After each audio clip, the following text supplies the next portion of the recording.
Hey y'all, welcome to the Milk Manual here on YouTube. So, I have been thinking a lot about the posts that I'm going to be doing and what I'm going to be talking about. And literally just last night, I thought on my drive to work, man, I wish I would have known X, Y, and Z about this job before I started this job. Today's video is going to be all about things that I wish I knew before I became a lactation consultant. Before we start, I just want to remind y'all it means a lot to me if you just subscribe, like, share, comments. Any type of engagement helps boost me within the algorithm, so thank you for your support if you could do any of those things. All right, now let's get into the things that I wish I knew before I became a lactation consultant. So the first thing that I wish I would have known is that there is a huge difference between being a hospital-based lactation consultant and being a private practice-based lactation consultant. As y'all may or may not know, if you watch the videos on this channel, I talk a lot about how I've done both. I am currently in my maybe 6th or 7th year being a lactation consultant, and it's been about 50-50. I've done maybe 3.5 years of one and 3.5 years of the other, and I wish I would have known going into this that they are two completely different pathways as far as what is the job and those type of things. Yes, at the end of the day, the basics are the exact same, but ultimately they are very different. So I'm pretty sure I've made a video already about this, but you know, being in a hospital, you're really working with newborns. Being outside of the hospital, you're working with a wide range of things. Your knowledge base has to be so big. And when I first decided that I wanted to be a lactation consultant, I don't think I actually ever thought about how much mental work it would be to learn more information all the time about, you know, just a wide array of things. I don't mind learning it, but I think I just kind of romanticized the job a little bit before I started. I think I mostly was like, oh, it's gonna be cute, it's gonna be little babies, everybody's gonna be happy, and a lot of this bias, I guess, or a lot of this romanticizing of the job came from my own personal experience and my experience with breastfeeding, and then also my experience with having a lactation consultant help me. So with my first baby, a lactation consultant came, she helped us. Literally, I needed the help, but it was such a quick, easy, to where I thought that's how my job would be also. Like, I would just go in and people would listen to me and things would be easy and it would be like a quick fix and everybody would end happy. And that's not the reality, but we'll get into that. I just realized it's not this bullet point. That's what I thought being a lactation consultant would be. So then once I got the hospital job, I kind of knew a little bit, like, from working in postpartum prior to becoming a lactation consultant, I kind of knew what we did, but I guess I just never knew the extent of the job. So the second thing that I wish I would have known is that there is so much more to know than just breastfeeding. Y'all, I had no idea.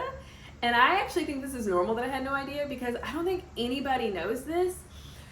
With being a lactation consultant, there were lots of times, especially working in private practice, where I felt that I had to be this full, all-knowing, all-encompassing type of provider. And now that I've stepped out of the role, for now, because I do actually want to go back, now that I've stepped out of the role, I can kind of look at it with a bird's eye view and think, like, first of all, no, it is not my job to be everything to everybody. I can do the best that I can in certain small capacities, but I do think it is so much more powerful as a provider to be able to refer your clients to someone else who actually has specialty in those things. But regardless, you still have to know a lot about things that aren't just breastfeeding related. Things that I did not expect to learn about would be body work. I did not ever plan on learning about the physical nature of a baby's body. Honestly, it's not my favorite. I do like it in the basic form, but when it comes to the different modalities and the different types of things, that is something I'm completely not interested in. And I think in private practice, that's one of the reasons why I was kind of like, I think feeling inadequate or feeling like this imposter syndrome while doing it, because that type of stuff is so foreign to me, and even trying to learn it just made me uncomfortable. But I have finally stepped back and realized, like, Erica, that's not what you were called to do. That's not what you were meant to teach. You can just refer them to someone else, tell them the basics that you do know, and then refer them. But again, I feel that because it is already so hard for so many people to get the medical attention and the health attention that they need when it comes to anything related to motherhood or their babies, that there's so many times where I'm like, well, I'm here, I should do this, insurance covers this, I should be helping. And while that may be the case, the pressure shouldn't be on me to know everything and to do everything, because we live in such a messed up, system. So body work was one thing, learning about food, like baby food and stuff. Now that one is more fun for me because I do love nutrition, but at the same time, so many people want to know, once the baby's 6 months, like going to solids, what foods are good, what foods aren't good. Another thing that I wasn't expecting to need to know so much about was formula. And you might think like, well, some people might be like, well, you shouldn't have to know anything about formula. But the reality is a lot of families use formula, so they'll ask me as well. Like, I'm still breastfeeding, but what formula should I use? And so just knowing what to say and like what options there are, lots of little things like that, especially when I was doing home visits and we did have to supplement, just kind of being able to walk them through the steps with that confidence. I guess overall, just like in infant's development, there's so much to know that goes into breastfeeding. So I don't know, there were just a lot of things that I felt like, whoa, these people are asking me a lot of questions about so much more than just the breastfeeding, and I just wasn't expecting that going into it. This third one is going to be a little silly, but the third thing that I did not know about being a lactation consultant is that people literally just don't like you. Like, to be a lactation, to say, like, if I'm just at like a grocery store and somebody's like, oh, what do you do? And I say I'm a lactation consultant, it can either be such a positive thing for that person or such a negative thing for that person. And I do want to say that's one of the reasons why I've decided to focus mostly on the role of lactation consultant on this channel, because I do believe it's something that more people could and should get into. I know a lot of people, the reason why they decide to do it is their own breastfeeding experience or their own pumping experience. So I don't know, if you're watching this and you're thinking like, should I become one? And you're cool, then do it. Because I think lactation consultants have gotten a terrible reputation. I think they've gotten a terrible reputation mostly from past experiences and from, I don't want to generalize or stereotype a group of people, but from the older generation that was more like, but that also was just a different time. And I think back then, so much about breastfeeding has evolved from then to now. So much about motherhood has evolved from then to now. So much about how we feed our babies and how we parent is so different. And I think with that comes a little bit more open-mindedness and just people being able to meet people where they are. So anyways, I didn't realize that people did not like lactation consultants until I became one. And I've gotten just an array of responses from that, to the point where I actually don't tell people I'm a lactation consultant anymore. I just tell them I'm a nurse. And if they are interested, then I talk a little bit more. And that's when I explain that I am a lactation consultant. Some, especially with women, some women hear it and they're like, oh my God, that's so great. I had a great lactation consultant. I loved my breastfeeding experience. And they want to talk more about it, which is also funny because in my spare time, I don't want to talk about my job and I don't want to talk about breastfeeding, but obviously I will. But then there's also the other aspect where I tell people I'm a lactation consultant and I have been met instantly with, well, I think fed is best. And I'm like, oh, okay, bet, me too. Like, I think babies should be fed. Like, I think breastfeeding is great. I think formula feeding, I think whatever you can do is great. But I will get met with this kind of like hostility, and I can sense, big empath over here. I can sense that people have a negative feeling about me once I tell them what I do. And that sucks. And I honestly just didn't expect it. So that is something that I feel like I want people to take into consideration when they get this job. Like, no, it's not always the most popular thing. Like, no, people aren't always going to want you to come into their hospital room, people aren't always going to want your advice.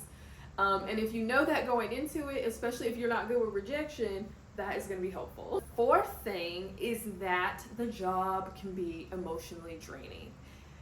And I wish somebody would have told me going into it how mentally exhausting and emotionally draining it is. I think I also expected, like, going from nursing to this, that it would just be, again, easier, lighter, fluffier. I thought it would be just overall, like, no sweat off my back. But it can be so emotionally draining, especially when things don't go the way you planned.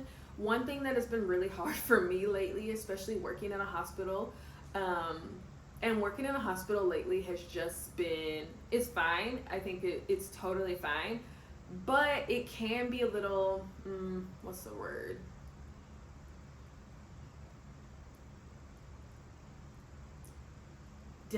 It can make me feel defeated, I guess, sometimes, because you're just, I've talked about it before in other videos, but you're just working against so many things, and to try and explain that to a family or to parents who've never gone through these processes before, or who uphold the healthcare model and medical system as matter of fact, that can make it a little bit more difficult for me to do my job, which in my opinion is less medical. So to be in a hospital going up against, C-sections and not C-sections as far as like the procedure, but like positioning with the C-section, how a C-section impacts a parent afterwards, just so many different things, or like excessive IVs and those type of things. It can be very defeating to explain to them, like, well, it just takes time, like you can do, like I have to cheer them on way more than I would have to cheer on people outside of the hospital. Actually, maybe it's about the same, but I do feel like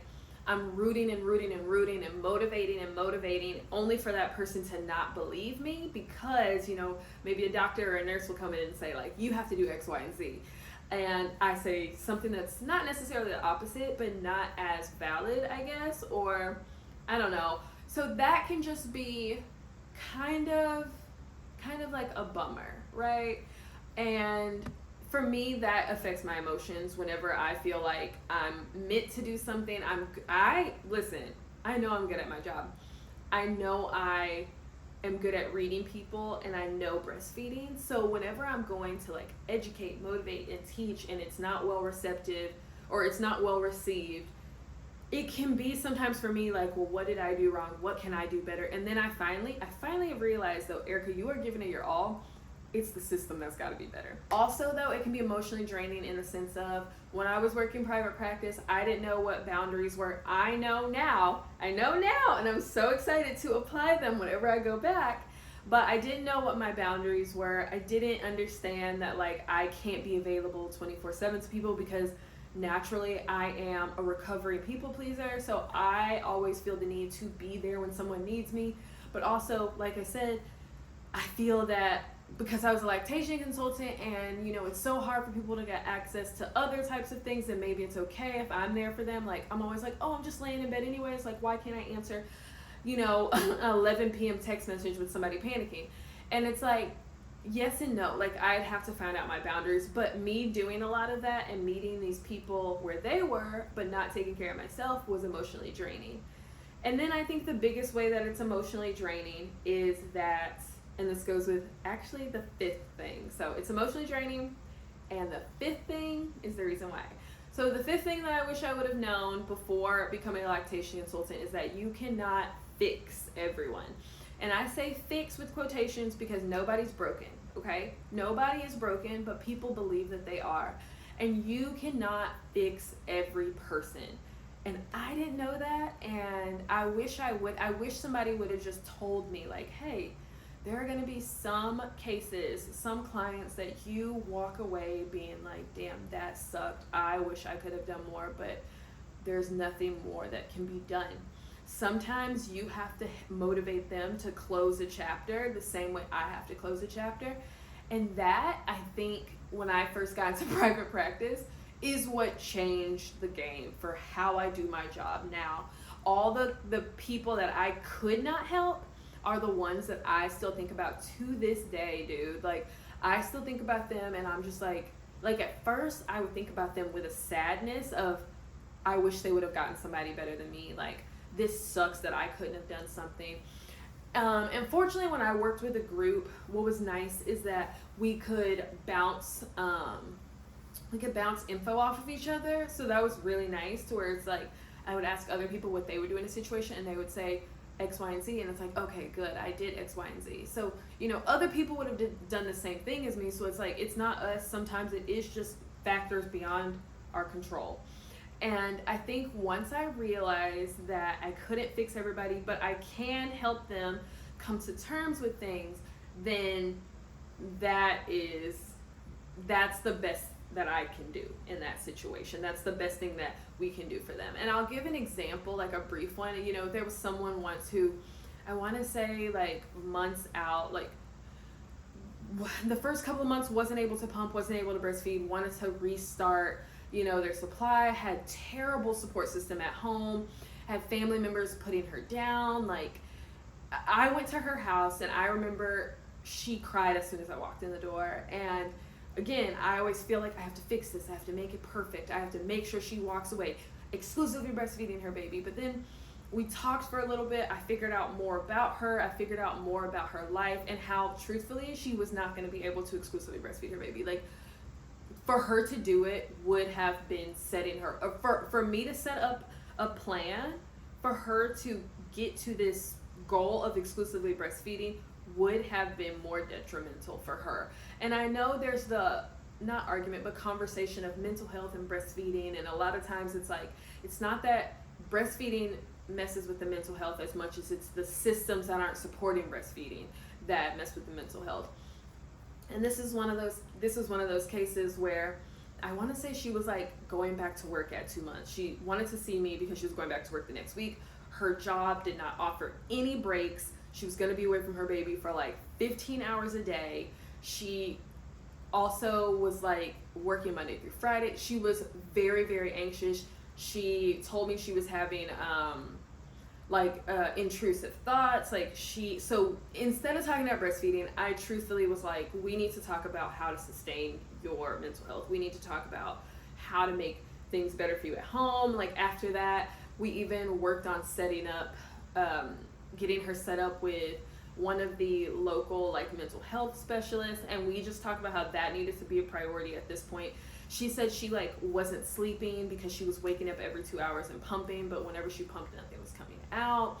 And she was just truthfully so sad, and she just felt, like she said, inadequate as a parent and all of these things. And like, I knew that I couldn't make it to where she was going to be breastfeeding again, but I knew I could make it to where she saw her value, she saw her worth, and she saw all the positives that she brought to the table as a parent. And I realized in that moment, like, that's more important than me trying to figure out a plan to get her to exclusively breastfeed. But also, another thing I remember now, I want to say like the visit wasn't covered by insurance, and she already was stressed out about having to pay for the appointment, which made me feel so bad. And that's happened multiple times where people would be like, you know, I used all my money for this appointment, so then I feel like I got to give them the best bang for their buck. But then it's like issues that are bigger. And so I've learned that I can't fix the person, again, because nobody's broken.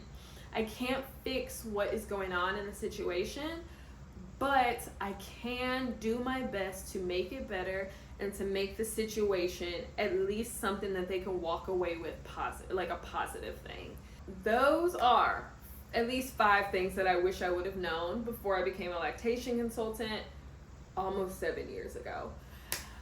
It has definitely been quite a journey, and I decided I don't have imposter syndrome anymore. I decided I know what I'm doing, I know what I'm talking about. So stay tuned for more videos.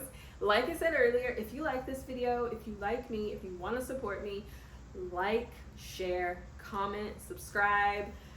Follow me on Instagram and follow me on TikTok, where you can see more of like the things that I do or like more of the breastfeeding content rather than content about being a lactation consultant.